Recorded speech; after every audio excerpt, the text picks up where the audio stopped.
Hello everyone and welcome back. आज के class में हम लोग chapter number 8 income determination and multiplier वाले चैप्टर को पूरा वन शॉट में रिवाइज करके कंप्लीट करेंगे। पूरा डिटेल में रिवीजन करेंगे, एक एक पॉइंट को पूरा डिटेल में पढ़ेंगे। लेकिन हमारे रिवीजन करने के बाद तुम्हारा काम होगा कि तुम सारे इंपॉर्टेंट डेफिनेशंस को, जितने भी डायग्राम्स है, जितने भी फॉर्मूलाज हैं, जितने भी डिफरेंस बिटवीन है और जितने भी बड़े बड़े क्वेश्चंस आ सकते हैं जिसका हेडिंग पॉइंट्स है, वो सारे पॉइंट को अच्छे तरीके से याद करके एग्जाम में जाओगे। ठीक है, चलो बिना टाइम वेस्ट किए फटाफट से शुरू करते हैं। Income determination and multiplier one shot में हम इसे कंप्लीट करेंगे।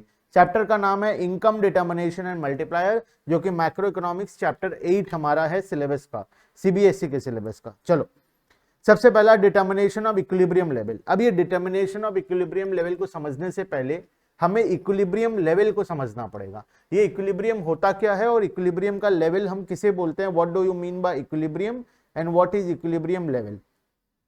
जब जिस पॉइंट पे aggregate demand equals to aggregate supply होता है। अब ये एग्रीगेट डिमांड एग्रीगेट सप्लाई क्या होता है वो हम चैप्टर नंबर 7 में पढ़े थे। चैप्टर नंबर 7 का one shot video already uploaded है, जाकर देख लो एक बार, पता चल जाएगा, याद आ जाएगा एग्रीगेट डिमांड क्या होता है, एग्रीगेट सप्लाई क्या होता है। जिस पॉइंट पे aggregate demand equals to aggregate supply होगा वो पॉइंट को हम लोग बोलेंगे इक्विलिब्रियम पॉइंट या फिर इक्विलिब्रियम लेवल। अब इसको अचीव करने का दो तरीका है। एक, अब वो हम लोग पूरा डेरिवेशन के साथ पढ़ेंगे, लेकिन इक्विलिब्रियम लेवल को अचीव करने का या इक्विलिब्रियम लेवल को प्रूफ करने का दो तरीका हमारे सिलेबस में दिया गया है। पहले तो हम एक काम करते हैं, डेफिनेशन पढ़ लेते हैं इक्विलिब्रियम लेवल होता क्या है। An economy is in equilibrium when aggregate demand for the goods and service is equal to aggregate supply during the period of time। अब हमें एग्रीगेट डिमांड को एग्रीगेट सप्लाई के साथ इक्वल करना है।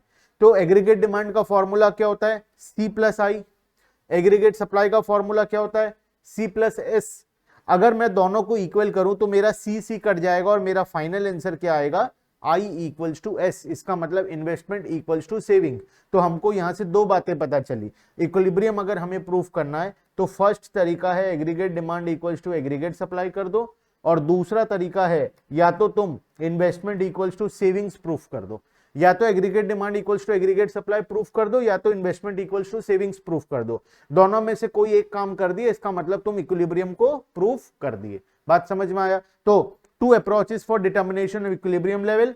पहला aggregate demand aggregate supply approach, जहां पर हम एग्रीगेट डिमांड को एग्रीगेट सप्लाई के साथ इक्वल करेंगे, और दूसरा है सेविंग एंड इन्वेस्टमेंट अप्रोच, जिसको हम सेविंग्स इक्वल्स टू इन्वेस्टमेंट करेंगे, जहां पर हम सेविंग और इन्वेस्टमेंट को आपस में इक्वल करेंगे। अब एक चीज ध्यान रखना, हम इकोनॉमिक्स में जितना भी चीज या जितना भी एनालिसिस करते हैं, सारा का सारा एनालिसिस हम एक्स एंटे करते हैं। एक्स एंटे का मतलब होने से पहले। जो घटना घटित हो गया उसका इकोनॉमिक्स में कोई लेना देना नहीं है। अब उसका हम इकोनॉमिक्स में कुछ नहीं कर सकते। तो इकोनॉमिक्स में हम जितना भी कैलकुलेशन करते हैं, चाहे वो डिमांड का हो, चाहे वो सप्लाई का हो, चाहे वो इन्वेस्टमेंट का हो, चाहे वो सेविंग्स का हो या किसी भी चीज का हो, जो भी चीज का हम जितना भी कैलकुलेशन या जितना भी हम डेटा को यूज करेंगे वो हम एक्स एंटे यूज करेंगे। मतलब डेटा क्या होने वाला है, प्लान क्या है, हम क्या करने जा रहे हैं, क्या होने वाला है, हम उस डेटा को इस्तेमाल करेंगे। जो हो चुका वो उसका हम अब कुछ नहीं कर सकते, उसको हम सिर्फ चेक कर सकते हैं या कंपेयर कर सकते हैं कि क्या गलत हुआ क्या सही हुआ, उससे ज्यादा हम उसका कुछ कर नहीं सकते। तो इसी वजह से हम जितना भी, मैं ये सिर्फ इस चैप्टर के लिए नहीं बोल रहा हूं, स्टार्टिंग से लेकर पूरा लास्ट तक जितना भी चैप्टर्स है, जहां पर भी हमारा कहीं पर भी बात आएगा डिमांड सेविंग्स वगैरह, जो भी का डिमांड सप्लाई सेविंग, सारा डेटा एक्स एंटे होगा। मतलब होने से पहले, मतलब प्लान्ड डेटा के अकॉर्डिंग हम लोग करेंगे। एक्चुअल डेटा का हमें कोई भी लेना देना इकोनॉमिक्स के अंदर में नहीं है। ठीक है, जो हो गया उसका हम कुछ कर नहीं सकते, तो वहां पर सिर्फ हम लोग एनालिसिस कर सकते हैं। अब जो डेटा हो चुका है उसके बेसिस पे हम डिसीजन मेकिंग नहीं करेंगे, जो होने वाला है हम उसके बेसिस पे डिसीजन मेकिंग करने वाले हैं। ठीक है, तो दो प्रकार का तरीका होता है, aggregate demand equals to aggregate supply, saving equals to investment. सारा डेटा हम क्या लेंगे, एक्स एंटे वेरिएबल्स को लेंगे। कुछ एजम्पशंस लगाना पड़ेगा, इंपॉर्टेंट है एजम्पशंस, क्वेश्चन एग्जाम्स में आते हैं। What are the assumptions of equilibrium. तो क्या क्या एजम्पशन है। सबसे पहला, to determine the determination of equilibrium output is to be studied in the context of two sector model. हम स्टार्टिंग से बात करते हुए आ रहे हैं, हमारे सिलेबस में दो सेक्टर मॉडल ही है। होता तो चार सेक्टर है, फॉर्म्स, हाउस होल्ड, गवर्नमेंट और फॉरेन सेक्टर। लेकिन हमारे सिलेबस में सिर्फ और सिर्फ दो सेक्टर है, house hold and forms. It means it is assumed that there is no government sector and foreign sector. Next, it is assumed that investment expenditure is autonomous. Autonomous मतलब आई क्या रहने वाला है, कांस्टेंट रहने वाला है। इन्वेस्टमेंट दो प्रकार का होता है, ऑटोनोमस इन्वेस्टमेंट, इंड्यूस्ड इन्वेस्टमेंट, पिछले चैप्टर में पढ़े थे। तो हम यहाँ पर जो इन्वेस्टमेंट लेकर चल रहे हैं वो कौन सा इन्वेस्टमेंट है, ऑटोनोमस इन्वेस्टमेंट है, इंड्यूस्ड इन्वेस्टमेंट नहीं है। Point number 3, price level is assumed to be remain constant. इसका मतलब there will be no inflation. हम मानकर चलते हैं कि इकोनॉमी में कोई इन्फ्लेशन होने वाला नहीं है, प्राइस लेवल जो रहेगा वो हमेशा कांस्टेंट रहेगा, ऐसा हमारा एजम्पशन होता है, लेकिन रियलिटी में ऐसा होता नहीं है। Equilibrium output is to be determined in the context of short run. हम जितना भी इक्विलिब्रियम आउटपुट निकालेंगे वो शॉर्ट रन को लेकर निकालेंगे, लॉन्ग रन का डेटा को लेकर नहीं निकालेंगे। ठीक है, तो चार इंपॉर्टेंट एजम्पशंस, चारों एजम्पशंस को याद रखना है। अब आते हैं पॉइंट नंबर 1 में, मतलब दो तरीकों से हमको इक्विलिब्रियम पढ़ना था, एग्रीगेट डिमांड, एग्रीगेट सप्लाई और सेविंग एंड इन्वेस्टमेंट। सबसे पहला aggregate demand, aggregate supply approach से हम लोग पढ़ते हैं इक्विलिब्रियम को। अब एग्रीगेट डिमांड, एग्रीगेट सप्लाई में दो चीजों का सबसे इंपॉर्टेंट है, एग्रीगेट डिमांड क्या होता है, एग्रीगेट सप्लाई क्या होता है। एग्रीगेट डिमांड का फॉर्मूला होता है C प्लस आई और इसका होता है C प्लस एस। ठीक है, तो सबसे पहले तो हमें कंपोनेंट्स को समझना पड़ेगा एक एक करके। क्या होता है कंपोनेंट, सबसे पहला consumption expenditure. Aggregate demand comprises of two components, पहला है कंजम्पशन एक्सपेंडिचर, दूसरा है इन्वेस्टमेंट एक्सपेंडिचर। मेरे हिसाब से दोनों कंपोनेंट्स के बारे में तुम्हें ऑलरेडी पता हुआ है, कंजम्पशन के अंदर क्या क्या आता है, इन्वेस्टमेंट के अंदर क्या क्या आता है। तो हम इस पॉइंट को स्किप करके आगे चल सकते हैं, क्योंकि चैप्टर नंबर 7 सभी बच्चे मेरे हिसाब से पढ़े हैं, तभी चैप्टर नंबर 8 पे आए हैं। ठीक है, अगर बाई चांस तुम्हें डाउट है तो तुम चले जाओ चैप्टर नंबर 7 में, फिर से पूरा चैप्टर नंबर 7 को रिवाइज करो, तुम्हें कंजम्पशन क्या होता है, इन्वेस्टमेंट क्या होता है, सेविंग्स क्या होता है, सब कुछ ऑटोमेटिकली समझ में आ जाएगा। ठीक है, चलते हैं नेक्स्ट। सेविंग्स वैसे ही देखो, C प्लस एस में C तो कॉमन है, एस सेविंग्स क्या होता है, मेरे हिसाब से सभी बच्चों को सेविंग्स के बारे में भी पता है, तो मैं डायरेक्टली चलता हूं टेबल में। इक्विलिब्रियम हम कैलकुलेट करेंगे। इक्विलिब्रियम कब होगा, when aggregate demand will be equals to aggregate supply. Aggregate demand का फॉर्मूला होता है C प्लस आई और एग्रीगेट सप्लाई का फॉर्मूला होता है C प्लस एस। तुम्हें चार चीजें यहाँ पे दी गई है, एक तो एम्प्लॉयमेंट है, एम्प्लॉयमेंट का भी हमें कोई काम नहीं है, तो तुम एम्प्लॉयमेंट को एक बार क्रॉस कर सकते हो। हमें इनकम दिया गया है, कंजम्पशन दिया गया है, सेविंग दिया गया है, इन्वेस्टमेंट दिया गया है। हमें इनकम दिया गया है, कंजम्पशन, सेविंग और इन्वेस्टमेंट सभी चीजें दी गई है। हमें क्या निकालना है, एग्रीगेट डिमांड निकालना है, एग्रीगेट सप्लाई निकालना है। क्या इनकम का हमें इनकम से कोई लेना देना है, इनकम से भी हमें अभी फिलहाल के लिए कोई लेना देना नहीं है। हम कंजम्पशन प्लस सेविंग्स करेंगे और कंजम्पशन प्लस इन्वेस्टमेंट करेंगे, हम दोनों को ऐड करेंगे तो एग्रीगेट डिमांड एग्रीगेट सप्लाई निकल जाएगा। अब चेक करेंगे, सबसे पहले एग्रीगेट डिमांड ज्यादा है, एग्रीगेट सप्लाई कम है, क्या इक्विलिब्रियम होगा, नहीं होगा। सेकंड केस में अगेन इक्विलिब्रियम नहीं होगा, थर्ड में अगेन नहीं होगा, फोर्थ में नहीं। इक्विलिब्रियम कहां पर आ रहा है, यहां पर 400 में इक्विलिब्रियम आ रहा है, because aggregate demand equals to aggregate supply हो जा रहा है। अगर मैं इक्विलिब्रियम से पहले का पॉइंट बताऊं तुम्हें, इक्विलिब्रियम से पहले हर बार क्या हो रहा है, इक्विलिब्रियम से पहले हर बार एग्रीगेट डिमांड ज्यादा है एग्रीगेट सप्लाई से, और इक्विलिब्रियम के बाद हर बार एग्रीगेट डिमांड लेस है एग्रीगेट सप्लाई से। तो यहां पर दो सिचुएशन अराइज होता है, जब तो इक्वल है तब तो कोई दिक्कत वाली बात है ही नहीं, लेकिन मान लेते हैं एग्रीगेट डिमांड कम है एग्रीगेट सप्लाई से, तब क्या होगा, अगर इकोनॉमी इक्विलिब्रियम में नहीं है तो वो ऑटोमेटिकली इक्विलिब्रियम में लाया जाएगा। हमें मेहनत करने की जरूरत नहीं है, एज ए इकोनॉमिस्ट हमें कुछ करने की जरूरत नहीं है। एग्रीगेट डिमांड एग्रीगेट सप्लाई में अगर कोई भी प्रकार का डिसइक्विलिब्रियम है, दोनों इक्वल नहीं है, तो इकोनॉमी ऑटोमेटिकली रीएडजस्टमेंट प्रोसेस को शुरू कर देगा। अब ये रीएडजस्टमेंट प्रोसेस क्या होता है, कैसे होता है, वो हम लोग अगले टॉपिक में पढ़ेंगे। लेकिन मानकर चलो कि एग्रीगेट डिमांड अगर ज्यादा है एग्रीगेट सप्लाई से, तो इकोनॉमी ऑटोमेटिकली रीएडजस्टमेंट्स का प्रोसेस शुरू कर देगा, जिससे ऑटोमेटिकली एग्रीगेट सब डिमांड कम हो जाएगा, जिससे aggregate demand equals to aggregate supply automatically economy में फिर से हो जाएगा। मान लेते हैं एग्रीगेट डिमांड कम है एग्रीगेट सप्लाई कम है, ये कब होता है, ज्यादा है, ये कब होता है, ये इक्विलिब्रियम के बाद होता है। तो इकोनॉमी अगेन रीएडजस्टमेंट ऑटोमेटिकली शुरू कर देगा और दोनों फिर से आपस में इक्वल हो जाएंगे। अब ये रीएडजस्टमेंट्स होता कैसे और क्या किया जाता है, तो आ जाओ नीचे टॉपिक में। यहां पर तो आएंगे, सबसे पहले मैं रीएडजस्टमेंट्स के बारे में समझा दूं, उसके बाद हम डायग्राम के बारे में जाएंगे। When aggregate demand is more than aggregate supply, ये कब होता है, बिफोर इक्विलिब्रियम। अभी पढ़े थे ऊपर डायग्राम में, इक्विलिब्रियम से पहले एग्रीगेट डिमांड ज्यादा होता है, एग्रीगेट सप्लाई कम होता है। तो इस केस में क्या होता है, when planned spending aggregate demand is more then planned output, the curve C+I curve lies above the 45 degree, it means that consumer and firms together। तुम सोच कर देखो ना, एग्रीगेट डिमांड ज्यादा है एग्रीगेट सप्लाई से, इसका मतलब कंज्यूमर लोग ज्यादा खरीद कर कंजम्पशन करना चाहते हैं, लेकिन फर्म्स सप्लाई नहीं कर पा रहा है। तो इस केस में क्या किया जाएगा, अगर कंज्यूमर ज्यादा खरीद के खा जाएंगे, डिमांड ज्यादा है मतलब कंज्यूमर कंजम्पशन ज्यादा कर रहा है, सप्लायर उतना सप्लाई नहीं कर पा रहा है, तो उस केस में क्या होगा, कंजम्पशन तेजी से बढ़ रहा है, सप्लाई नहीं हो पा रहा है, तो इकोनॉमी ऑटोमेटिकली रीएडजस्टमेंट का प्रोसेस शुरू करेगा। अब ये रीएडजस्टमेंट क्या होगा, नेक्स्ट पैराग्राफ में दिया गया है, in to bring the inventory back to the desired level. Demand देखो, मान लो मैं ऐसा एक सिचुएशन बताता हूं जिससे तुम्हें समझ में आए। ये गोडाउन है जिसमें 1000 क्वांटिटी सामान रखा गया है, डेली 1000 क्वांटिटी अंदर आता है, प्रोडक्शन होता है और आउटपुट डेली सेल्स हो जाता है। अगर सेल डेली 1500 यूनिट का होगा और इनपुट 1000 यूनिट का होगा, तो एक ऐसा टाइम आएगा कि स्टॉक क्या हो जाएगा, यहां पर जीरो हो जाएगा। तो अगर कंजम्पशन ज्यादा हो रहा है, aggregate demand, when aggregate demand is more than aggregate supply, मतलब सप्लाई कम है लेकिन डिमांड ज्यादा है, तो उस केस में इन्वेंट्री लेवल, जो गोडाउन में इन्वेंट्री होगा वो कम हो जाएगा। अब जब दुकानदार के गोडाउन में इन्वेंट्री कम हो जाएगा तो दुकानदार क्या करेगा, और तेजी से प्रोडक्शन करेगा। तो इकोनॉमी में क्या होता है, जब भी aggregate demand is more than aggregate supply होता है, उस केस में फर्म्स अपने इन्वेंट्री को फिर से रीस्टोर करते हैं। रीस्टोर करने के लिए वो लोग ओवर टाइम प्रोडक्शन करते हैं, एक्स्ट्रा प्लांट एंड मशीनरी लगाते हैं, नए लेबर को हायर करते हैं, नया नया फैक्ट्री बैठाते हैं। तो जो भी कुछ भी करेंगे, लेकिन वो लोग अपनी इन्वेंट्री को इंक्रीज करेंगे, अपने गोडाउन में स्टॉक को इंक्रीज करेंगे। तो जब वो गोडाउन में स्टॉक को इंक्रीज करेंगे तो प्रोडक्शन एक्टिविटी ऑटोमेटिकली इकोनॉमी में बढ़ जाएगा, मतलब एग्रीगेट सप्लाई ऑटोमेटिकली इकोनॉमी में बढ़ना शुरू हो जाएगा। और फिर एक ऐसा पॉइंट आएगा जब एग्रीगेट डिमांड इक्वल हो जाएगा किसके साथ, एग्रीगेट सप्लाई के साथ। बात समझ में आया।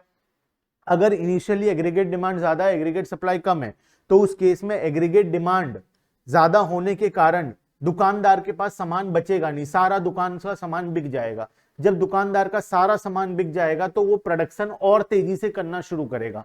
वो या तो ओवर टाइम प्रोडक्शन करेगा, ज्यादा लेबर हायर करेगा, नया फैक्ट्री बैठाएगा, कुछ भी करके वो प्रोडक्शन और तेजी से करना शुरू करेगा। जब वो प्रोडक्शन और तेजी से करना शुरू करेगा तो एग्रीगेट सप्लाई ऑटोमेटिकली इकोनॉमी में बढ़ना शुरू हो जाएगा, और फिर एक ऐसा लेवल आएगा जब aggregate demand equals to aggregate supply economy में हो जाएगा। ठीक है, अब तुम बताओ, अगर मान लो एग्रीगेट डिमांड कम है, when aggregate demand is less then aggregate supply, तब क्या होगा, मतलब डिमांड कम है, सप्लाई ज्यादा है, प्रोडक्शन ज्यादा हो रहा है, खरीदने वाले नहीं है। तो एक ऐसा पॉइंट आएगा जब दुकानदार का गोडाउन पूरा फुल हो जाएगा। अब जब वो देख रहा है कि गोडाउन फुल हो चुका है, तो क्या वो प्रोडक्शन करेगा, वो प्रोडक्शन नहीं करेगा, वो सप्लाई को ऑटोमेटिकली कम कर देगा, मतलब वो प्रोडक्शन को कम कर देगा, और automatically aggregate demand equals to aggregate supply फिर से इकोनॉमी में हो जाएगा। ये प्रोसेस ऑटोमेटिकली होता है, इसको बोलते हैं हम रीएडजस्टमेंट प्रोसेस। ठीक है, जब भी aggregate demand aggregate supply equal नहीं होता, इकोनॉमी में रीएडजस्टमेंट शुरू हो जाता है, वो ऑटोमेटिक होता है, और ऑटोमेटिकली रीएडजस्टमेंट होकर aggregate demand equals to aggregate supply restore हो जाएगा। मेरे हिसाब से पूरा कॉन्सेप्ट यहां तक का क्लियर है। अब आते हैं डायग्राम के अंदर में। ठीक है, डायग्राम देखो दिया गया है, एक साइड दिया हुआ है इनकम आउटपुट एम्प्लॉयमेंट और दूसरा साइड दिया हुआ है एग्रीगेट डिमांड का कर्व। ठीक है, अब यहां पर हमें दो चीज बताया गया है, एग्रीगेट डिमांड का कर्व भी है और एग्रीगेट सप्लाई का कर्व भी है। ये कर्व कैसे बनाया जाता है, ये हम चैप्टर नंबर 7 में ऑलरेडी पढ़ चुके हैं। दोनों कर्व इंटरसेक्ट हो रहा है इस पॉइंट पे aggregate demand equals to aggregate supply, जिसे हम लोग इक्विलिब्रियम पॉइंट भी बोलते हैं। इस पॉइंट पे इक्विलिब्रियम क्वांटिटी हमें यहां पर मिल जाए, इक्विलिब्रियम लेवल ऑफ इनकम और इक्विलिब्रियम क्वांटिटी हमें यहां पर मिल जाएगा, जो कि हमारा ये है, आउटपुट यहां पर लिखा हुआ है। अब इसके पहले अगर हम बात करें, इस लाइन के पहले, तो देखो डिमांड ज्यादा है, सप्लाई कम है, यहां पर aggregate demand is more than aggregate supply.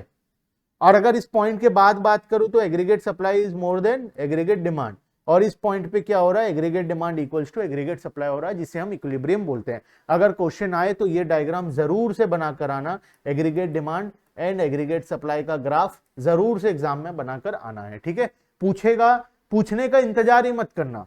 अगर एग्रीगेट डिमांड एग्रीगेट सप्लाई से रिलेटेड क्वेश्चन आ जाता है तो चुपचाप से डायग्राम बनाकर आ जाना। बिल्कुल भी क्वेश्चन बोलेगा डायग्राम बनाओ, तब तक का वेट करो ही मत।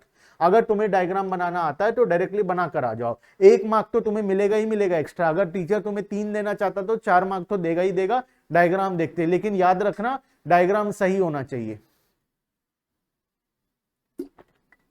इनकेस अगर तुम डायग्राम गलत बना कर आते हो तब जो 3 मार्क्स मिलने वाला था वो 1 मार्क मिलेगा, 2 मार्क तुम्हारा एक्स्ट्रा कट जाएगा।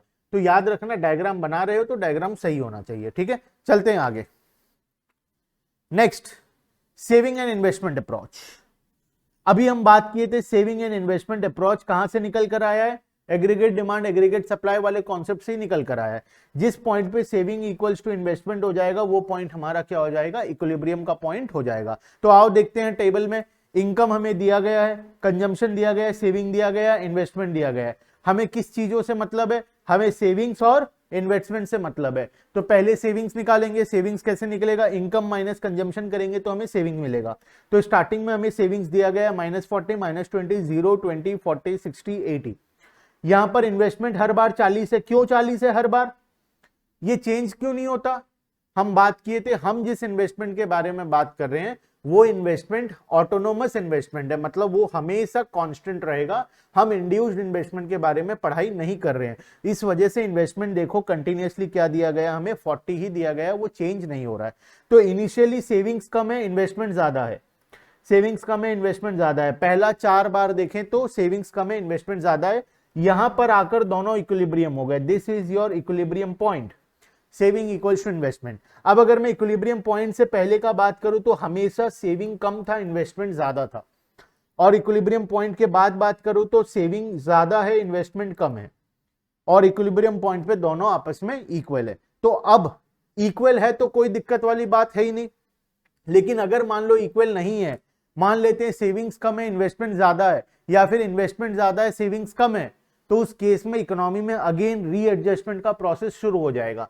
ये रीएडजस्टमेंट का प्रोसेस करेगा कौन शुरू, क्या मोदी गवर्नमेंट आकर करेगा या ऑटोमेटिक होगा। ये रीएडजस्टमेंट प्रोसेस हमेशा इकोनॉमी में ऑटोमेटिक होता है, किसी को करने की जरूरत नहीं पड़ती। तो यहां पर क्या होगा, रीएडजस्टमेंट का प्रोसेस ऑटोमेटिकली शुरू हो जाएगा। अब मुझे बताओ, अगर स्टार्टिंग में सेविंग्स कम है, इन्वेस्टमेंट ज्यादा है, इसका मतलब क्या है, फर्म्स ज्यादा इन्वेस्ट कर रहा है और लोग अपना पैसा सेविंग नहीं कर रहे हैं। मतलब फर्म्स क्या कर रहे हैं, ज्यादा इन्वेस्टमेंट कर रहा है, saving is less, investment is more.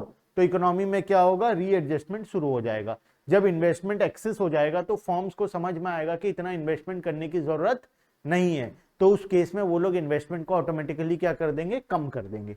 और दूसरे केस में सेविंग ज्यादा इन्वेस्टमेंट कम है, इसका मतलब क्या हो रहा है, सेविंग ज्यादा इन्वेस्टमेंट कम है, इसका मतलब लोग खर्चा नहीं कर रहे हैं, तभी तो सेविंग ज्यादा है। अगर लोग खर्चा नहीं करेंगे तो क्या दुकान का सामान बिकेगा, नहीं बिकेगा। दुकान का सामान नहीं बिकेगा तो दुकान में स्टॉक बच जाएगा। जब दुकान में स्टॉक बच जाएगा तो क्या इन्वेस्टर, जो प्रोप्राइटर था बिजनेस का, क्या वो और इन्वेस्ट करेगा इन्वेंट्री में, नहीं करेगा। तो उस केस में क्या हो जाएगा, ओवरऑल सिचुएशन अगेन रीएडजस्टमेंट के थ्रू ठीक हो जाएगा। ठीक है, आओ पढ़ते हैं नीचे। When saving is more than, diagram बाद में पढ़ेंगे, पहले हम इसके बारे में पढ़ लेते हैं। When saving is more than investment, it means that households are not consuming as much as the firms expect them to. As a result, the inventory will rise above the desired level.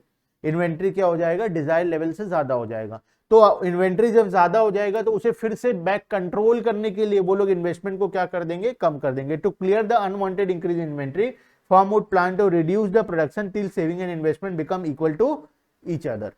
उसके बाद जब savings less हो जाएगा investment से, investment saving कम हो जाएगा, is less than investment, it means that household are consuming more and saving less.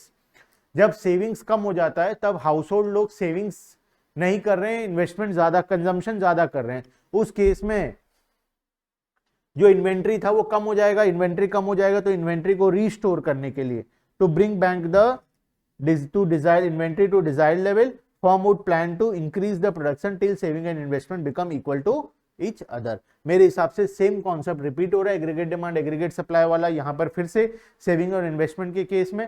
तो सबको आराम से रिलेट कर पा रहे होगे और मेरे हिसाब से समझ में सभी को आ गया होगा टॉपिक। आते हैं ऊपर डायग्राम की तरफ। यहाँ पर इक्विलिब्रियम पॉइंट था एग्रीगेट डिमांड एग्रीगेट सप्लाई के अकॉर्डिंग। अगर इसी लाइन को मैं नीचे सेविंग वाले पॉइंट में करूं, इन्वेस्टमेंट लाइन तो हमेशा क्या होगा, straight line parallel to X axis. Living saving curves क्या होता है, नेगेटिव पॉइंट से शुरू होता है due to autonomous consumption -C, और ये जाएगा ऊपर की तरफ इस पॉइंट पे क्या होगा, इस पॉइंट पे इक्विलिब्रियम होगा, सेविंग इक्वल्स टू इन्वेस्टमेंट होगा। इस पॉइंट से पहले अगर देखो तो investment is more then saving, और इस पॉइंट के बाद अगर देखें तो saving is more then investment. बात समझ में आ गया? मेरे हिसाब से पूरा समझ में आ गया होगा। डायग्राम बनाने का वेट मत करना, क्वेश्चन बोलेगा, क्वेश्चन नहीं भी बोला है, सेविंग और इन्वेस्टमेंट से रिलेटेड क्वेश्चन आया है तो डायग्राम बनाकर आ जाना, ठीक है। चलो नेक्स्ट, इक्विलिब्रियम लेवल। अब ये देखो, ये फालतू में दिया गया इक्विलिब्रियम लेवल। ये क्या होता है? फुल एम्प्लॉयमेंट, अंडर एम्प्लॉयमेंट और ओवर फुल एम्प्लॉयमेंट लेवल। ये तीन प्रकार का डायग्राम है और एग्जाम में क्वेश्चन आता है। फालतू में दिया गया मतलब एग्जाम में क्वेश्चन आता है, लेकिन इसमें कुछ खास लॉजिक काम नहीं करता। देखो क्या होता है, इक्विलिब्रियम लेवल हम अब चेक करेंगे इक्विलिब्रियम को विथ रेस्पेक्ट टू एम्प्लॉयमेंट, ठीक है। इकोनॉमी में क्या एम्प्लॉयमेंट का सिचुएशन है, क्या सभी लोगों को काम मिला हुआ है या नहीं मिला हुआ है। इक्विलिब्रियम आ गया, इसका मतलब aggregate demand equals to aggregate supply हो गया। अब इकोनॉमी आराम से अच्छे तरीके से चल रहा है। लेकिन जब इकोनॉमी अच्छे तरीके से चल रहा है, प्रॉब्लम एग्जिस्ट करता है कि बहुत सारे लोग अभी भी अनएम्प्लॉयड है, तो फिर इनको कौन जॉब, इकोनॉमी तो मस्त चल रहा है तो अब इनको जॉब देगा कौन? तो ये अनएम्प्लॉयड रह जाएंगे क्या? जीवन भर ये लोग अनएम्प्लॉयड रह जाएंगे। तो इस वजह से यहां पर हम लोग वो प्रॉब्लम को चेक करेंगे कि फुल एम्प्लॉयमेंट के केस में क्या होता है, अंडर एम्प्लॉयमेंट के केस में क्या होता है, ओवर फुल एम्प्लॉयमेंट के केस में क्या होता है, ठीक है। सबसे पहला full employment equilibrium. Full employment में कुछ भी नहीं, सभी लोग आराम से काम कर रहे हैं और इक्विलिब्रियम अचीव हो गया, जहां पर aggregate demand equals to aggregate supply है। हर कोई को अपना सैलरी मिल रहा है, हर कोई अपना काम कर रहा है, किसी को कोई प्रकार का दिक्कत नहीं है, इकोनॉमी मस्त अपना आराम से फंक्शन कर रहा है। लेकिन ये एक हाइपोथेटिकल सिचुएशन है, इंडिया जैसे कंट्री में ऐसा कभी होना मुश्किल है कि फुल एम्प्लॉयमेंट में इक्विलिब्रियम अचीव हो जाए। ये एक ब्लेसिंग होगा अगर ऐसा इंडिया जैसे कंट्री में हो जाए तो। नेक्स्ट आता है अंडर एम्प्लॉयमेंट, जो कि हमारी कंट्री का सबसे बड़ा प्रॉब्लम है। इकोनॉमी में अंडर एम्प्लॉयड है, बहुत सारे लोग अभी भी अनएम्प्लॉयड बाकी है, लेकिन फिर भी aggregate demand equals to aggregate supply हो गया है। कैसे? यहां पर देखो, this is the full employment equilibrium level, लेकिन बहुत सारे लोगों को जॉब नहीं मिला हुआ है, बहुत सारे लोग काम नहीं कर रहे हैं, जिसकी वजह से एग्रीगेट डिमांड कम है। एग्रीगेट डिमांड कम होने के कारण इक्विलिब्रियम कहां पर आ गया? एग्रीगेट सप्लाई तो वही रहेगा। एग्रीगेट डिमांड कम होने के कारण, क्योंकि बहुत सारे लोग बिना खाए पिए रह रहे हैं, उनके पास पैसा नहीं है खर्च करने के लिए, तो ओवरऑल एग्रीगेट डिमांड के बारे में हम देखेंगे तो एग्रीगेट डिमांड जो होना चाहिए था उससे कम है। अगर ये उससे कम है तो इस केस में इक्विलिब्रियम पहले ही अचीव हो जाएगा। अगर इक्विलिब्रियम पहले ही अचीव हो गया इस पॉइंट पे, तो यहाँ इसको हम बोलेंगे अंडर एम्प्लॉयमेंट इक्विलिब्रियम। मतलब जिस पॉइंट पे हर इंसान को जॉब मिलना चाहिए था और इक्विलिब्रियम होना चाहिए था पॉइंट ही, हम उसके पहले ही इक्विलिब्रियम में पहुंच गए। तो अब जो बैलेंस लोग हैं वो हमेशा क्या रह जाएंगे? अनएम्प्लॉयड रह जाएंगे। लेकिन इसको टैकल करने का और भी बहुत प्रकार का सिचुएशन होता है कि जिस तरीके से हम टैकल कर सकते हैं, जो कि हमारे सिलेबस में नहीं है। ये प्रॉब्लम तो है, लेकिन इसका मतलब ये नहीं है कि लाइफ टाइम ये लोग अनएम्प्लॉयड रह जाएंगे। इसको ठीक करने का भी बहुत सारा तरीका है, लेकिन वो सब हमारे सिलेबस के बाहर है। नेक्स्ट आता है ओवरफुल एम्प्लॉयमेंट। क्या ओवरफुल एम्प्लॉयमेंट हो सकता है? लॉन्ग रन में नहीं हो सकता। ओवरफुल एम्प्लॉयमेंट मतलब 100 लोग हैं, काम 150 लोग कर रहे हैं, 50 भूत आएंगे, कहां से करेंगे काम, ठीक है। तो ये एक हाइपोथेटिकल सिचुएशन है, रियल लाइफ में ये सिचुएशन एग्जिस्ट नहीं करता है, ठीक है। This is a hypothetical situation. Overfull employment equilibrium. Overfull employment मतलब यहां पर इक्विलिब्रियम होना चाहिए था, फुल एम्प्लॉयमेंट इक्विलिब्रियम, लेकिन हुआ नहीं, ये यहां पर जाके फुल एम्प्लॉयमेंट हुआ, over full employment equilibrium level, ठीक है। This is a hypothetical situation, ये ऐसा कभी होता नहीं है, ठीक है। चलते हैं यहां पर। अब नेक्स्ट टॉपिक है हमारा short run fix price analysis of product market. Short run fix price analysis of product. चलो चैप्टर को आगे कंटिन्यू करते हैं। नेक्स्ट टॉपिक है हमारा short run fixed price analysis of product market. अब ये क्या होता है, ध्यान से सुनना। स्पेशली मैं जो अभी नेक्स्ट 5-10 मिनट पढ़ाने वाला हूं, मतलब ये टॉपिक को पढ़ाने वाला हूं, याद रखना ये सिर्फ और सिर्फ शॉर्ट रन में काम आता है। अब शॉर्ट रन और लॉन्ग रन के बीच का डिफरेंस तुम्हें पता होगा, तो ये जो टॉपिक है ये सिर्फ शॉर्ट रन में एप्लीकेबल होता है, लॉन्ग रन में एप्लीकेबल नहीं होता। ये टॉपिक यहां से शुरू होता है और ये टॉपिक जाकर खत्म होगा हमारा यहां पर।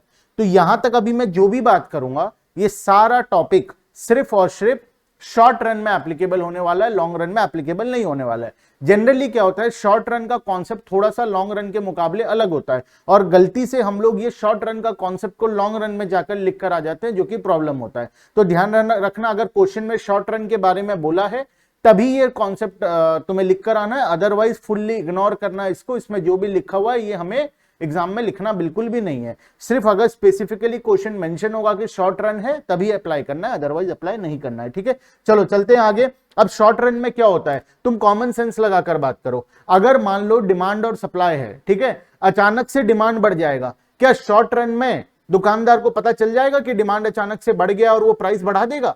ऐसा हो नहीं सकता। तो दुकानदार को पता चलने में और वो प्राइस को रिएक्शन देगा, उसमें बहुत लंबा टाइम लगता है। उसे 2-4 दिन के बाद रियलाइज होगा, फिर वो उस पर एक्शन लेगा, वो पता, मतलब वो टाइम पीरियड जो होता है वो लंबा होता है। तो इन द शॉर्ट रन दुकानदार उसी प्राइस पे बेचता रहेगा।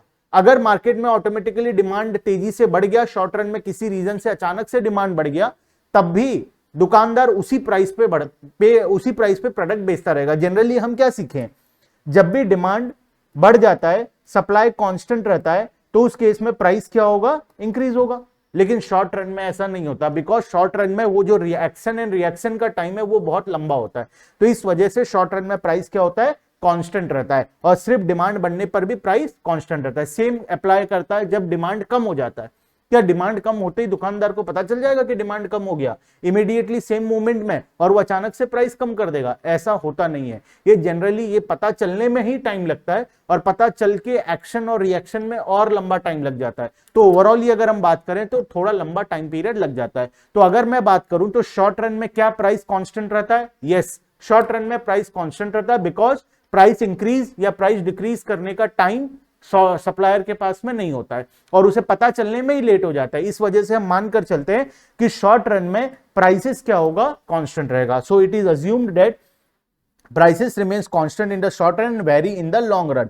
सिर्फ लॉन्ग रन में प्राइसेस वेरी करेगा, अदरवाइज ये प्राइसेस हमेशा कांस्टेंट रहने वाला है। ठीक है, अब ये पैराग्राफ को थोड़ा सा ठीक से पढ़ेंगे। इफेक्टिव डिमांड प्रिंसिपल यहां पर आएगा। ठीक है, in order to derive aggregate demand and the fixed price of final goods, it has to be assumed that elasticity of supply is infinite। हम assume कर रहे हैं कि elasticity of supply infinite है, because अगर प्राइस कांस्टेंट है और constant price पे सप्लायर बहुत सारा यूनिट सप्लाई करने के लिए तैयार है, इसका मतलब इलास्टिसिटी क्या है, इलास्टिसिटी इनफाइनाइट है।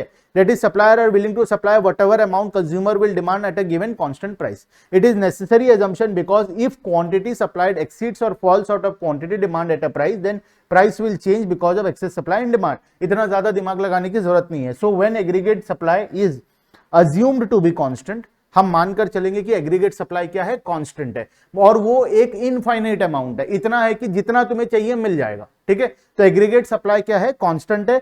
Equilibrium is solely determined by aggregate demand, we call it effective demand principle. ऐसा कब होता है, ऐसा सिर्फ और सिर्फ शॉर्ट रन में होता है। शॉर्ट रन में इक्विलिब्रियम निकालने का कंडीशन है कि सिर्फ और सिर्फ तुम इफेक्टिव डिमांड को चेक करो, इफेक्टिव सप्लाई को चेक करने का या सप्लाई को चेक करने का जरूरत नहीं है। सप्लाई एक कांस्टेंट अमाउंट है और वो इनफाइनाइट अमाउंट है, मतलब तुम्हें जितना चाहिए उतना मिल जाएगा इन शॉर्ट रन। ऐसा हम मानकर चलते हैं। ठीक है, ऐसा रियल लाइफ में नहीं होता है, लेकिन ऐसा हम मानकर चलते हैं। Effective demand refers to the total demand of a commodity which is met by the corresponding supply। अब इक्विलिब्रियम कैसे डिसाइड होगा, डिटर्मिनेशन ऑफ इक्विलिब्रियम कब का बात कर रहे हैं हम लोग, शॉर्ट रन का बात कर रहे हैं। शॉर्ट रन में सप्लाई इनडेफिनाइट है, कांस्टेंट है, सिर्फ और सिर्फ एग्रीगेट डिमांड के बेसिस पे हम लोग इक्विलिब्रियम को डिसाइड करेंगे। तो इक्विलिब्रियम का एग्रीगेट डिमांड का फॉर्मूला क्या होता है, सी प्लस आई। सी का फॉर्मूला क्या होता है, C equals to C bar plus B into Y, ये तो तुम्हें पता है। हमारा autonomous consumption plus B into income, B का मतलब होता है मार्जिनल प्रोपेंसिटी टू कंज्यूम। मेरे हिसाब से पिछला सारा क्लासेस तुम किए हो, इसके पहले वाला चैप्टर भी किए हो, तो मेरे हिसाब से बी का कॉन्सेप्ट तुम्हें पता होगा। बी का मतलब क्या होता है, एमपीसी, वेर ये तो लिखा हुआ है। We also know that B और MPC shows the rate at which consumption increases with increase in income। B shows the slope of consumption function, ये हमें पता है। बी का मतलब होता है एमपीसी, अगर हम शॉर्ट में बात करें। अब इसके साथ हमारा बचा क्या, investment. The investment are assumed to be autonomous investment. हम बात किए थे एग्रीगेट डिमांड में जो सी प्लस आई है, ये आई क्या रहेगा, ऑटोनोमस इन्वेस्टमेंट रहेगा, मतलब ये हमेशा कांस्टेंट रहेगा। और सी में भी एक कांस्टेंट वाला पार्ट है क्या, सी bar plus B into Y. सी बार भी एक कांस्टेंट है, तो सी और आई दो ठो कांस्टेंट अमाउंट हमें मिल गया। ये दोनों कांस्टेंट अमाउंट को मिलाकर हम क्या बना देंगे, ए बना देंगे। तो हमारा जो फाइनल फॉर्मूला है वो क्या है, final formula equals to aggregate demand equals to A plus B into Y. A का मतलब है सी बार प्लस आई, सी बार का मतलब जो हमारा ऑटोनोमस कंजम्पशन है, और आई का मतलब जो है ऑटोनोमस इन्वेस्टमेंट है। दोनों ही क्या रहने वाला है, कांस्टेंट रहने वाला है। ठीक है, चलो अब ये डायग्राम में आते हैं। अब यहां से इंपॉर्टेंट पोर्शन शुरू होता है, क्योंकि शॉर्ट रन में इक्विलिब्रियम हम यहां पर अब डिसाइड करने जा रहे हैं कि इक्विलिब्रियम कब आएगा। तो ध्यान से लाइन बाय लाइन पढ़ेंगे। मुझे पता है मैक्सिमम बच्चों को ये सारे पॉइंट्स ही समझ में नहीं आता है, ठीक है, क्योंकि ये नॉर्मल टॉपिक से थोड़ा सा डिफरेंट है। तो पूरा लाइन बाय लाइन पढ़ते हैं। Now equilibrium level of aggregate demand और national income Y depends on the value of autonomous expenditure A and marginal propensity to consume. अब एग्रीगेट डिमांड किसके ऊपर डिपेंड करता है, ए और बी के ऊपर डिपेंड करता है।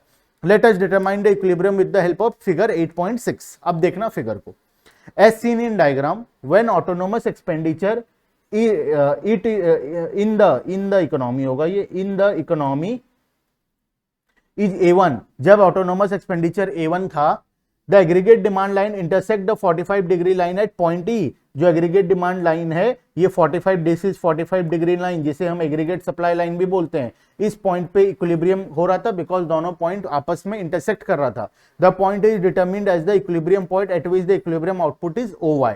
However, if autonomous expenditure increases from A1 to A2, अगर ये autonomous expenditure किसी रीजन से इंक्रीज हो जाता है to A2, the AD line will shift to AD2, ये यहां पर शिफ्ट हो जाएगा।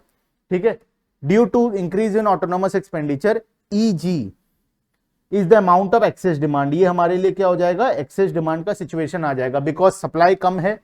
सप्लाई इस पॉइंट पे क्या है, यहां पर है, डिमांड यहां पहुंच गया, एक्सेस डिमांड आ गया। अब क्या होगा, सप्लाई इंक्रीज होगा, तो नया इक्विलिब्रियम कहां पे आएगा, E1 पॉइंट पे नया इक्विलिब्रियम आएगा। इक्विलिब्रियम का एक ही रूल है, एक ही कंडीशन है, aggregate demand must equals to aggregate supply. जिस पॉइंट पे दोनों इक्वल होगा वहां पर इक्विलिब्रियम आ जाएगा। लेकिन शॉर्ट रन में याद रखना है, एग्रीगेट सप्लाई के बेसिस पे हम इक्विलिब्रियम डिसाइड नहीं करते, हम सिर्फ एग्रीगेट डिमांड के बेसिस पे इक्विलिब्रियम डिसाइड करते हैं। ठीक है, चलो, due to increase in autonomous expenditure EG is the amount of excess demand. Now point E will no longer represent the equilibrium point. The new equilibrium point will be determined when new aggregate demand line AD intersect the 45 degree line. It occurs at point E1। अब की बार equilibrium कहां पर आएगा, point E1 में आएगा, जो कि तुम्हें क्लियर कट डायग्राम से दिखाई दे रहा है। मैं चलता हूं नेक्स्ट कॉन्सेप्ट, और बहुत इंपॉर्टेंट कॉन्सेप्ट। ये कॉन्सेप्ट अगर किसी को समझ में नहीं आया है तो 2 बार वीडियो को देखना, और मैं बता दूं ये उतना इंपॉर्टेंट भी कॉन्सेप्ट नहीं है। ठीक है, शॉर्ट रन वाला कॉन्सेप्ट उतना ज्यादा इंपॉर्टेंट नहीं है एग्जाम के लिए, तो तुम पढ़ना है। ऐसा नहीं कि छोड़ के चले गए, इंपॉर्टेंट नहीं है बोले तो छोड़ के चले गए, ऐसा छोड़ के नहीं जाना है। पढ़ाई पूरा करना है, समझना अच्छे से है, लेकिन उतना ज्यादा इंपॉर्टेंट नहीं है। बस मैं ये तुम्हारे दिमाग में डालना चाहता हूं कि उतना ज्यादा कॉन्सेप्ट इंपॉर्टेंट नहीं है कि तुम इसी को लेकर 4 दिन तक बैठे हो और कुछ कर नहीं रहे हो, ये उतना भी इंपॉर्टेंट कॉन्सेप्ट नहीं है। ठीक है, तो चलो next, concept of investment multiplier, one of the most important concept हमारे सिलेबस का, इन्वेस्टमेंट मल्टीप्लायर। अब क्या होता है, देखो लॉजिक बता रहा हूं। जब भी कोई नया इन्वेस्टमेंट करता है, मान लो मैं इन्वेस्टमेंट किया और बिल्डिंग बनाया, मैं जब एक इन्वेस्टमेंट करके नया बिल्डिंग बनाया, इस बिल्डिंग को बनाने में मैं खर्चा किया हूं 1 करोड़ रुपए। अब ये 1 करोड़ रुपए मैं किसे दिया हूं, कुछ तो दुकान वाले को दिया हूं, जिससे मैं सीमेंट लाया हूंगा, रॉड लाया हूंगा, लेबर को पेमेंट किया, कॉन्ट्रैक्टर को पेमेंट किया, इलेक्ट्रिकल इंजीनियर को पेमेंट किया, ऐसे में बहुत सारे लोगों को पेमेंट किया। तो ये 1 करोड़ में जिन जिन लोगों को पेमेंट किया, क्या ये सभी का इनकम 1 करोड़ हो गया? क्योंकि मेरे से 1 करोड़ मिला तो इनका इनकम 1 करोड़ हो गया ना।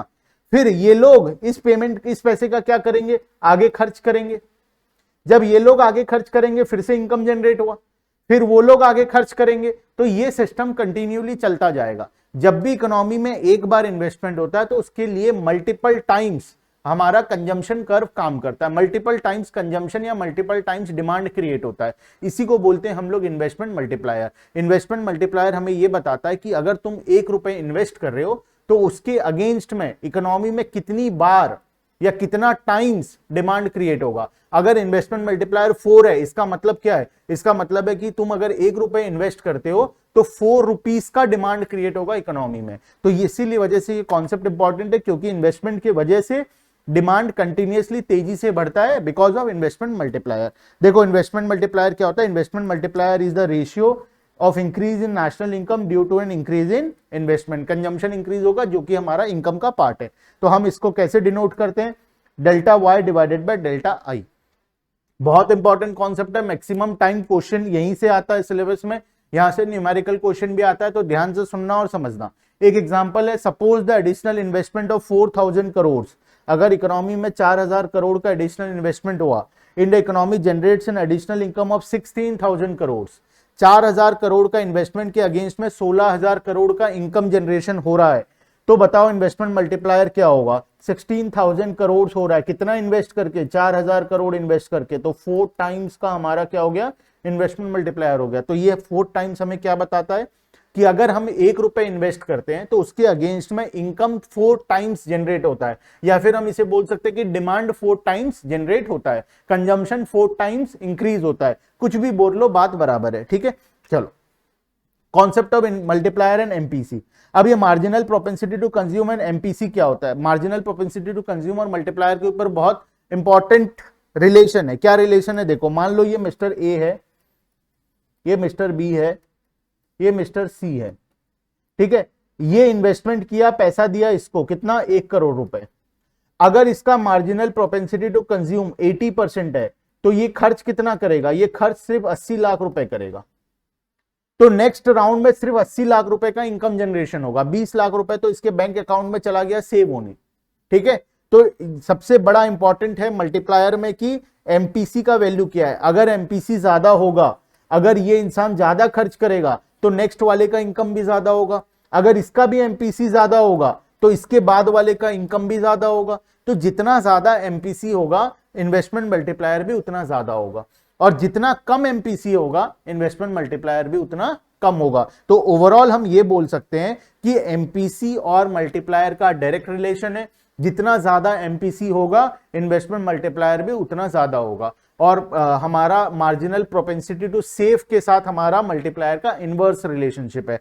जितना एमपीएस ज्यादा होगा, मल्टीप्लायर उतना ही कम होगा। तो ओवरऑल अगर मैं फॉर्मूला की तरफ चलूं, तो हमें 3 फॉर्मूला इंपॉर्टेंट मिल रहा है। Derivation is not important, still if you want कि तुम्हें डेरिवेशन करना है तो तुम कर सकते हो, बहुत ही इजी है डेरिवेशन। जैसे हम नॉर्मल डेरिवेशन निकालते हैं, y equals to C plus I, दोनों साइड डेल्टा ले लिए, delta y equals to delta C plus delta I, total को डिवाइड कर दिया डेल्टा y के साथ, तो तुम्हें फॉर्मूला मिल जाएगा 1 माइनस एमपीसी 1 इक्वल्स टू, ये क्या लिखा हुआ है, 1 equals to MPC plus 1 by K, ये माइनस नहीं है, इक्वल्स टू है, ठीक है। 1 equals to MPC plus 1 by K, और के का वैल्यू तुम्हें मिल जाएगा 1 बाई 1 माइनस एमपीसी। तो हम ओवरऑल अगर बात करें डेरिवेशन के बाद, तो हमारे पास 3 फॉर्मूला निकल कर आता है। के का वैल्यू होगा delta Y by delta I, जो हम ऑलरेडी पढ़ चुके हैं, change in income due to change in investment. और के हम कैसे निकाल सकते हैं? एमपीसी के मदद से भी के निकाल सकते हैं, 1 डिवाइडेड बाय 1 माइनस एमपीसी। और एमपीएस से भी हम निकाल सकते हैं, के इक्वल्स टू 1 बाय एमपीएस। तो तीनों तरीके से हम लोग यहां पर निकाल सकते हैं। इसको हम क्या बोलेंगे? K is directly proportional to MPC, और K is inversely proportional to MPS, ठीक है। हम डायरेक्टली प्रोपोर्शनल है, के डायरेक्टली प्रोपोर्शनल है एमपीसी के साथ, और इनवर्सली प्रोपोर्शनल है एमपीएस के साथ, ठीक है। यहां पर भी लिखा गया, एक्सप्लेन किया गया है, multiplier is directly related to MPC and inversely related to MPS. तो ओवरऑल ये तीनों फॉर्मूला बहुत ज्यादा इंपॉर्टेंट है, न्यूमेरिकल क्वेश्चन भी एग्जाम में अक्सर यहां से आता है, ठीक है। चलते हैं आगे। यहां पर तुम्हें कुछ एमपीसी एमपीएस निकालने दिया गया है, यहां पर कुछ वैल्यू दिया गया है एमपीसी का। तो पहले तो एमपीएस निकालोगे एमपीसी से, ऑब्वियसली तुम इनवर्स कर सकते हो, क्योंकि तुम्हें पता है एमपीसी प्लस एमपीएस हमेशा क्या होता है? 1 होता है। तो अगर तुम्हें इसका वैल्यू पता है तो तुम ये आराम से कैलकुलेट कर सकते हो। तो उसी तरीके से पहले एमपीएस निकाल लिया गया। एमपीएस निकालने के बाद हम मल्टीप्लायर निकाल रहे हैं। वैसे जरूरी नहीं था एमपीएस निकालना, लेकिन हम हमारे मर्जी से एमपीएस निकाले। हम डायरेक्टली एमपीसी से भी के का वैल्यू निकाल सकते हैं, तो यहां पर हम के का वैल्यू निकाल लिए। अब कुछ इंपॉर्टेंट चीजें ध्यान में देने का बात है कि मल्टीप्लायर का वैल्यू, मिनिमम मल्टीप्लायर का वैल्यू कहां तक जाता है? मल्टीप्लायर का वैल्यू मिनिमम 1 है, और मैक्सिमम कितना? इनफाइनाइट है। मल्टीप्लायर 1 कब हो रहा है? जब हमारा एमपीएस 1 होगा। जब एमपीएस 1 होगा, मल्टीप्लायर भी 1 होगा। इसका मतलब जब हम इन्वेस्टमेंट किए, जो पैसा मान लो मैं मिस्टर ए हूं, मिस्टर बी को पे किया, mister B marginal propensity to save उसका 1 था, मतलब वो सारा पैसा सेव कर लेता था। अगर वो सारा पैसा सेव कर लिया, तो फर्दर इनकम का जनरेशन हुआ नहीं। तो इनकम कितनी बार जनरेट हुआ, एक ही बार जनरेट हुआ। मैं जो पे किया मिस्टर बी का इनकम हुआ, बस बात खत्म हो गया वहीं पर, क्योंकि वो आगे खर्च ही नहीं किया। तो जब भी एमपीएस 1 होगा, मल्टीप्लायर क्या होगा, 1 होगा। This is the minimum value of multiplier which is 1।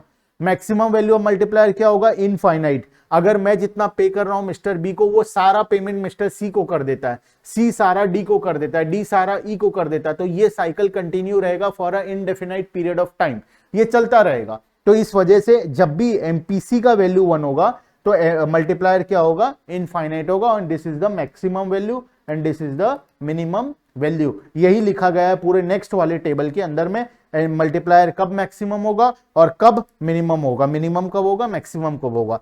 Maximum होने का कंडीशन क्या है, मैक्सिमम इनफाइनाइट हो सकता है, कब होगा, व्हेन एमपीसी इक्वल्स टू 1 और एमपीएस इक्वल्स टू 0। और मिनिमम कब होगा, मिनिमम वैल्यू है इसका 1, मिनिमम कब होगा, when MPS equals to 1 and MPC equals to 0, तब हमारा ये वैल्यू मिनिमम आ जाएगा। मेरे हिसाब से यहां तक का कॉन्सेप्ट पूरा रिवाइज होके क्लियर है, इन्वेस्टमेंट मल्टीप्लायर का कॉन्सेप्ट। मैं चलता हूं आगे वर्किंग ऑफ अ मल्टीप्लायर में। वर्किंग ऑफ अ मल्टीप्लायर, अब ये मल्टीप्लायर काम कैसे करता है, मैं तुम्हें पूरा प्रोसेस समझा चुका हूं, लेकिन मैं एक बार फिर से समझाना चाहता हूं पूरा प्रोसेस मल्टीप्लायर का, ये काम कैसे करता है। मान लो मैं 4 लोगों को बना देता हूं या 5 लोगों को बना देता हूं, चलो पूरा दूर तक तुम्हें समझा कर आता हूं। ए है, बी है, सी है, डी है, ई है। मान लो ये इन्वेस्ट करता है 1 करोड़ रुपए और पे कर देता है बी को 1 करोड़ रुपए, खर्च करता है। ये 1 करोड़ मिस्टर बी का इनकम हो गया। मिस्टर बी का marginal propensity to consume MPC मान लो 50% है, इसका भी 50% है, इसका भी 50 है और इसका भी 50 है, सभी का 50% है। तो मिस्टर बी अपने 1 करोड़ के इनकम में से कितना खर्च करेगा और कितना सेव करेगा। मिस्टर बी आगे खर्च कर देगा 50 लाख रुपए और 50 लाख क्या कर लेगा, सेव कर लेगा। अब मिस्टर सी का इनकम है 50 लाख, मिस्टर सी मिस्टर डी को कितना देगा, 25 लाख देगा, क्योंकि उसका भी मार्जिनल प्रोपेंसिटी टू कंज्यूम कितना है, 50%, और 25 लाख रुपए सेविंग कर लेगा। फिर डी ई को अगेन 12.5 देगा और 12.5 सेव कर लेगा। फिर ये 6.25 देगा और 6.25 सेव कर लेगा, बिकॉज सभी का मार्जिनल प्रोपेंसिटी टू कंज्यूम क्या है, 50% है। हाँ, रियल लाइफ में हर इंसान का अलग अलग होता है, लेकिन हम सिंप्लिसिटी के लिए ये मानकर चलते हैं कि सभी का मार्जिनल प्रोपेंसिटी टू कंज्यूम क्या है, सेम है। तो जितना ज्यादा मार्जिनल प्रोपेंसिटी टू कंज्यूम होगा, ये इनकम उतना ज्यादा ट्रांसफर होगा आगे, और ये जितना ज्यादा ट्रांसफर होगा ये उतना लंबा चलेगा, ये साइकिल बहुत लंबा चलेगा। तो इस वजह से एमपीसी का वैल्यू जब 1 होता है तो ये साइकिल इनफाइनाइट होता है, ये चलता ही रहेगा, कभी रुकेगा ही नहीं। और जब एमपीसी का वैल्यू 0 होगा, इसका मतलब अगर मान लो इसका मार्जिनल प्रोपेंसिटी टू कंज्यूम 0 होता तो ये 0 रुपए ट्रांसफर करता आगे और पूरा 100 रुपीज सेव कर लेता। तो इनकम का चेन यहीं पर खत्म हो जाता, ये आगे पास ऑन ही नहीं होता, जिसके वजह से हमारा इनकम कितने का होता, सिर्फ 100 का होता, इन्वेस्टमेंट कितने का होता, 100 का होता। इस वजह से मिनिमम वैल्यू मल्टीप्लायर का 1 होता है और मैक्सिमम वैल्यू मल्टीप्लायर का इनफाइनाइट होता है। मेरे हिसाब से पूरा वर्किंग ऑफ अ मल्टीप्लायर तुम्हें समझ में आ गया है, ठीक है। This is the working of a multiplier. यहां पर एग्जांपल लिया है मार्जिनल प्रोपेंसिटी टू कंज्यूम 90% का, पहले का इनकम 100, इन्वेस्टमेंट 100 था, तो इंक्रीज इन इनकम कितना हुआ, 100 का, अब 90 का पास ऑन हो गया, 10 रुपए क्या हो गया, सेविंग्स में चला गया। नेक्स्ट वाले का 90 आया तो ये 81 का इनकम पास ऑन किया, 9 रुपए सेविंग्स में चला गया। नेक्स्ट वाले का इनकम 81 हुआ तो ये 72.90 पास ऑन किया, 88.10 इसका सेविंग्स में चला गया। तो इस तरीके से ये चलता रहेगा साइकिल। एक ऐसा पॉइंट आएगा जब ये अमाउंट ऑलमोस्ट नियर टू 0 हो जाएगा, एग्जैक्टली 0 तो होगा नहीं, ऑलमोस्ट नियर टू 0 हो जाएगा। जिस पॉइंट पे ये जाकर 0 होगा तब अगर हम चेक करेंगे हमारा टोटल वैल्यू, तो total increase in income, increase in consumption और इंक्रीज इन सेविंग्स हम लोग निकाल सकते हैं फॉर्मूला लगा के, मल्टीप्लायर का फॉर्मूला लगाकर हम यहां पर निकाल सकते हैं, delta Y divided by delta I, या फिर 1/1 माइनस एमपीसी, या फिर 1/एमपीएस, कुछ भी फॉर्मूला लगाकर, तीनों फॉर्मूला लगाकर सेम आंसर हम लोग निकाल सकते हैं, ठीक है। मेरे हिसाब से पूरा कॉन्सेप्ट क्लियर है। अब ये diagrammatic representation of multiplier is not in syllabus, this is not in syllabus. Still अगर तुम्हें पढ़ना है तो मैं तुम्हें डायग्राम देकर समझा सकता हूं। यहां पर पहले हमारा ऑटोनोमस इन्वेस्टमेंट था, किसी रीजन से इन्वेस्टमेंट इंक्रीज हुआ, इन्वेस्टमेंट इंक्रीज होने के कारण इनकम इंक्रीज होगा तो इनकम भी यहां पर इंक्रीज हो गया, इन्वेस्टमेंट भी इंक्रीज हो गया, तो नया इक्विलिब्रियम पॉइंट यहां पर आ गया जहां पर एग्रीगेट डिमांड भी इकोनॉमी में ज्यादा है। तुम ओवरऑल देखोगे तो क्या हो रहा है, इनिशियली इक्विलिब्रियम था पॉइंट ई में, इनिशियली इक्विलिब्रियम था पॉइंट ई में, अचानक से क्या हुआ, इन्वेस्टमेंट इंक्रीज हुआ डेल्टा आई, इन्वेस्टमेंट के इंक्रीज होने की वजह से एग्रीगेट डिमांड भी इंक्रीज हो गया, एग्रीगेट डिमांड इंक्रीज होने के कारण income because of investment multiplier income भी क्या हो जा रहा है, इंक्रीज हो रहा है। तो यहां पर delta Y divided by delta I करके हम इन्वेस्टमेंट मल्टीप्लायर के कैलकुलेट कर सकते हैं। ये है overall diagram, but this is not important for your exams, नहीं भी पढ़ोगे तो काम हो जाएगा। ठीक है, चलो तो आज के लिए इतना ही, हमारा चैप्टर हो गया कंप्लीट। अब नेक्स्ट चैप्टर में हम लोग नया टॉपिक को शुरू करेंगे, नए चैप्टर को हम लोग वन शॉट में रिवाइज करेंगे। ठीक है, bye bye everyone and thank you.